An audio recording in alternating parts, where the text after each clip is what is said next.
ছেলে হওয়াটা এত সহজ নয়। কথা কম বললেই বোবা বলা হয়, বেশি বললেই বেয়াদব বলা হয়।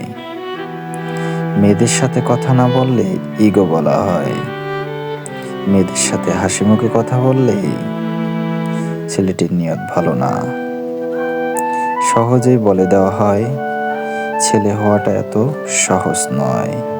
ঘরে বসে থাকলে ঘরের লোকজন বলে টাইম পাস করছে, বাইরে গেলে বাড়ির ওই লোকজনেই বলে ছেলেটা বকাটে হয়ে গেছে। ছেলে হওয়াটা এত সহজ নয়। যদি ইনকাম না করে তাহলে বলা হয় আর কতদিন অন্যের ঘরে বসে খাবে।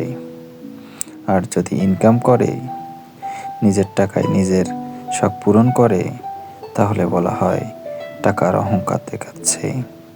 ছেলে হওয়াটা এত সহজ নয়।